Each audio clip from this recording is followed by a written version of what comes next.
There's a saying you might have heard from an Italian grandmother. Maybe even without her realizing it, it was a lesson. If you waste little, you'll never lack much. As a kid, you probably didn't fully get it, at least not at first.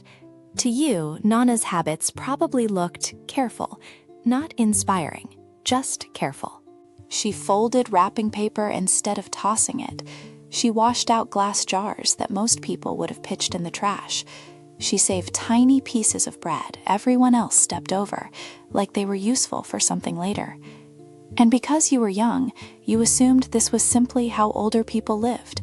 Frugal, maybe a little stubborn, definitely not fun.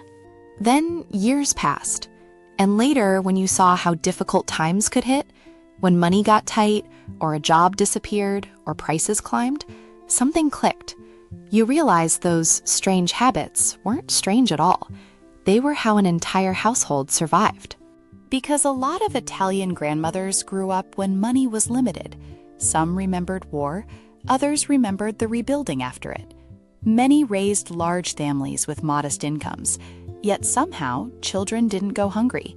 Homes felt warm, guests were welcomed like they belonged there, and somehow there was enough. Not because those families were earning fortunes, because Nonna quietly practiced dozens of small secrets every single day, habits that protected the family like a net, so that when life got rough, the floor didn't drop out. So, if you want the Nonna method, here it is. Clear, practical, and real world. Think of it like a collection of tools, not one magic trick, a whole system. Let's start with the simplest secret.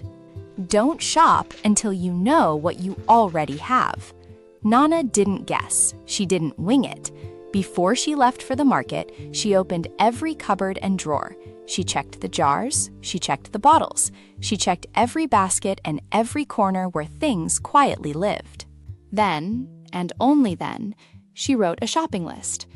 No guessing meant no accidental duplicates. No duplicates meant less spending. Less ending meant more breathing room later. And it also meant less food going bad on a shelf. Because when you actually know what you own, you stop treating your kitchen like a mystery box.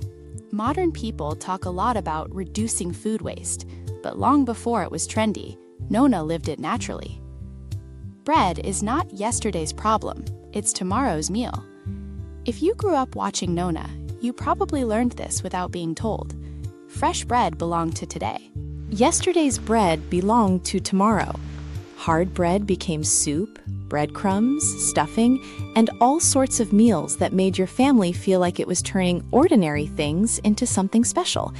To you, it might have looked like magic, one loaf becoming several dinners. But it wasn't magic. It was respect for food and a plan. Because nothing disappeared without serving one final purpose. 3. Save jars. Reuse jars. Jars are tiny storage lifeboats. One of the most invisible money secrets is right in your kitchen already. Jars. Tomato sauce jars. Jam jars. Coffee jars. Glass containers. Lots of people toss them. Modern convenience tells you to buy new plastic. Nonna almost never did. A jar became rice storage. Another became beans. Another held homemade herbs. Another, because she had a whole everything has a place mindset, could hold sewing supplies.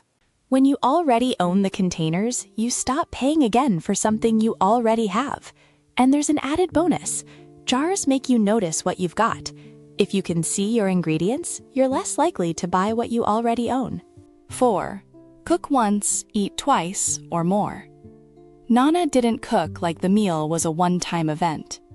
If she prepared tomato sauce, she didn't fill one pot and call it done. She made enough for now and for later. She filled bottles, she stored extra portions. She prepared meals for future weeks, so that one afternoon of work could save you from endless weekday stress. That's a huge deal, because grocery shopping isn't just about money. It's also about time, energy, and convenience costs you don't notice until you're stuck with nothing planned.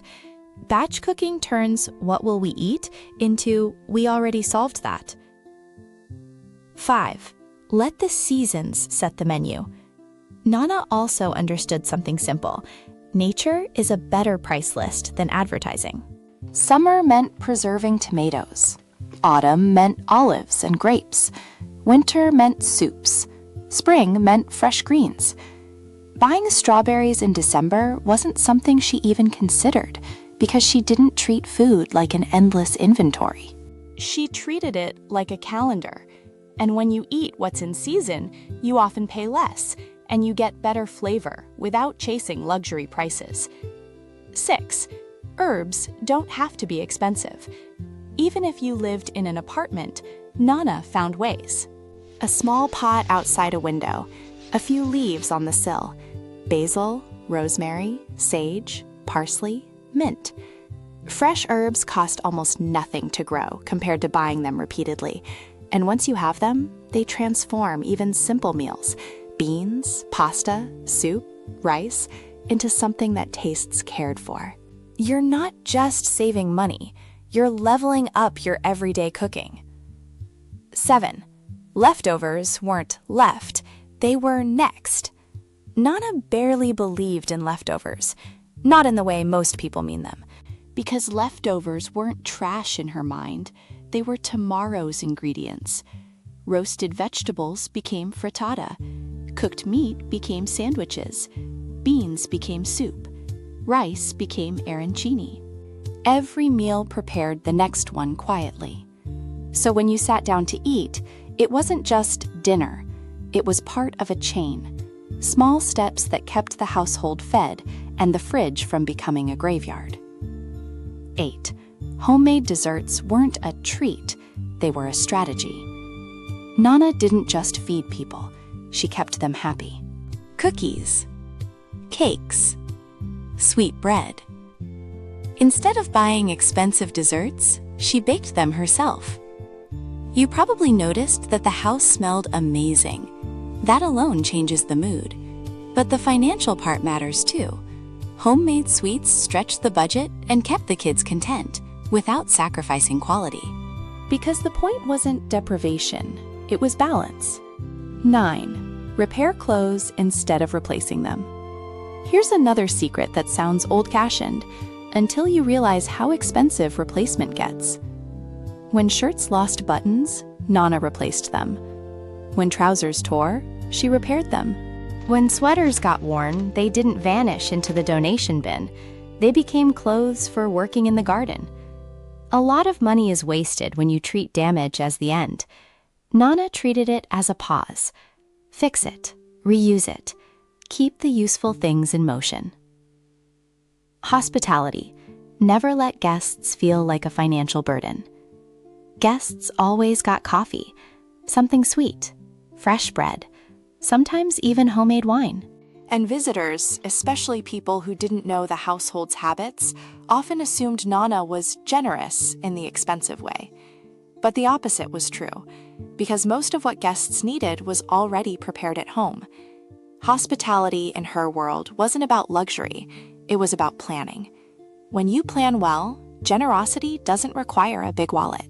Electricity. Save water, save heat, without panic. Nonna didn't treat utilities like inevitable costs. Lights were switched off the moment someone left a room. Electricity cost money. Water cost money. Heating cost money. And waste, even small waste, adds up over time. She paid attention to everything. What was left on, what was open, what was leaking heat. And somehow it always worked, because no one felt deprived. It felt normal. Everyone just cooperated. 12. Use less fuel by using fewer rooms. Heating every room in the house would have been impossible in many households. So Nonna gathered the family into one warm room during winter. Curtains stayed closed after sunset to keep heat inside. Doors stayed shut between rooms. This isn't about discomfort. It's about intelligent comfort, designing the home to work with the climate instead of fighting it all day long. 13. Buy quality instead of quantity. Nonna didn't chase the cheapest option. She preferred one strong wooden spoon that lasted 20 years over 5 cheap ones that broke every month. She bought good shoes and repaired them.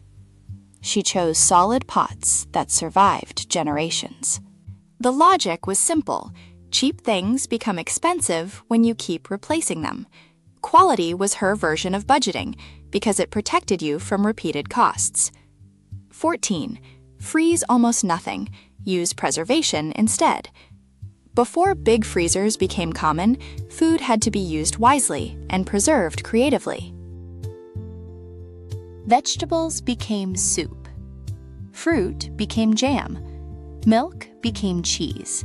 Tomatoes became sauce. Nothing waited until it spoiled. Every ingredient had a plan, and that plan usually involved turning short lifespan into long lifespan. That mindset reduces waste and reduces emergencies. Teach kids the value of money early, and patience is part of it. Nonna didn't just save money. She trained future decision-making. If you wanted something special, she didn't always buy it immediately. She taught you to wait. Birthdays came. Christmas came. And the good things weren't random purchases. They were planned rewards. Patience cost nothing, but it saved you from countless unnecessary buys. Gifts didn't have to be expensive to be meaningful. When Nonna gave gifts, she often gave something she made herself.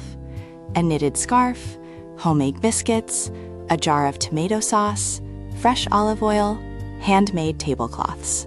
Those gifts carried something money can't replace: time, care, and love. And honestly, people remember those gifts longer than extensive ones anyway. 17. Keep a small emergency supply, just in case. Nonna had peace of mind. She kept basics available: extra pasta, rice, beans, flour, olive oil. Not extravagance, just enough that an unexpected week never became a crisis. This is a powerful habit because it prevents the panic buying cycle that ruins budgets.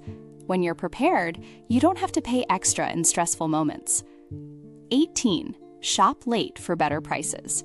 Nonna wasn't embarrassed to buy what stores needed to sell. Markets often lowered prices before closing. Fruit that looked slightly imperfect, vegetables that needed to be cooked soon, bread baked earlier that morning. Nonna knew when bargains appeared, and she wasn't treating them like a shameful secret. She was proud of spending wisely. Because saving isn't pretending you don't need something. It's recognizing opportunity and using it responsibly. Clean with simple ingredients, not a shopping spree. Cleaning doesn't have to be expensive. Nonna leaned on basics: vinegar, baking soda, lemon, hot water, soap. One bottle could replace multiple expensive products. The house stayed clean without turning cleaning supplies into a never-ending monthly bill. It's the same mindset as the jars. Use what you have and avoid paying for convenience you don't truly need. 20. Sewing, the ultimate keep-it-going skill. Every Italian grandmother seemed to own a sewing basket. Buttons, needles, thread in every color imaginable. A torn pocket took minutes to repair. A missing button never justified buying a new shirt. And once you grow up learning that repair is normal, you stop seeing clothing as disposable. You also stop believing you have to buy your way out of problems. Nonna believed visitors would show up. A cousin, a neighbor, a friend. So she kept enough food in the background. Not huge amounts, not wasteful piles, just the right ingredients ready to turn into a meal. And again, guests didn't trigger panic, it triggered competence. Avoid impulse buying. Wait and see what you still want tomorrow. If something looked interesting, Nonna didn't always buy it immediately. She waited. Sometimes a day, sometimes a week. Often you discover you don't actually want it anymore. That pause prevents purchases that don't fit your real needs. It prevents the "I'll just grab this" habit that turns budgets into Swiss cheese. 23. Be intentional with electricity and appliances. Nonna paid attention to electricity in a way you could almost feel. Lights off, appliances unplugged when unnecessary, windows closed at the right times, heating managed carefully. Children used to roll their eyes because the adults were treating small things as big things. Years later, those same kids often ended up doing the same behavior without even noticing when it changed, because it works. 24. Strong relationships can save you more than you think. Nonna didn't shop alone. She knew the butcher, the baker, the fruit seller, the fishmonger. They knew her too. Good relationships meant better advice, fresher products, and sometimes, just sometimes, a little extra placed into the shopping bag. Respect created value that money alone can't buy. It's harder to fake. It's easier when you genuinely show up with consistency. Contentment. Don't chase fashion or status. Nonna rarely chased trends. She didn't replace furniture just because style changed. She didn't compare her house to someone else's. She cared whether things worked, whether the home felt peaceful, whether people were happy, whether family gathered together. That was enough. And when you're content, you stop treating every want like an emergency. Teach instead of doing everything yourself. Nonna didn't treat survival as a secret that died with her. She taught you to cook, to garden, to sew, to clean, to preserve food. Knowledge became an inheritance more valuable than money because skills keep saving long after the hands that learn them are gone. 27. Planning ahead beats emergency spending. Nonna planned like it was part of her personality. Winter clothes ready before cold weather arrived. Tomato sauce bottled before autumn. Christmas shopping started months early. Waiting until the last moment usually costs more, either in price or in stress. Preparation saved both. A warm home doesn't require expensive decoration. A beautiful home, in Nonna's view, didn't depend on expensive things. Fresh flowers from the garden, clean curtains, a polished wooden table, the smell of fresh bread, family photographs. Warmth came from attention, not extravagance. 29. The secret that money can't buy: gratitude and real happiness. Here's the part people sometimes skip because it sounds emotional, not practical. But it's practical. Italian grandmothers appreciated what they already had: enough food, healthy family, fresh bread, neighbors they could trust. Those things made people feel rich, even when wallets said otherwise. Happiness wasn't stuff. Happiness was full conversations, shared meals, good neighbors, meaningful work, peace at home. Things you can't order in a store. Bringing it all together. So if you're wondering, how did she keep dinner on the table when life got harder? The answer isn't one miracle. It's a lifetime of small choices that reduce waste, prevent emergencies, and make daily life more resilient. And Nonna wasn't some financial expert. She didn't study economics. She didn't write books about saving money. Most of her wisdom came from experience, necessity, and common sense, plus a deep understanding that the future is built one careful decision at a time. Spend carefully. Waste nothing. Take care of what you own. Learn useful skills. Prepare for tomorrow. Share with others. Appreciate simple things. Never mistake luxury for happiness. And if you want to try this without overhauling your whole life, pick just one habit to start. Maybe you check your cupboards before shopping. Maybe you plan meals around what's already in the fridge. Maybe you reuse jars. Maybe you repair something instead of replacing it. Maybe you grow a tiny pot of herbs. One habit, then another. Because Nonna's real secret wasn't just saving money. It was protecting the feeling of being okay, so that when the world gets expensive, your household still feels steady, warm, and fed.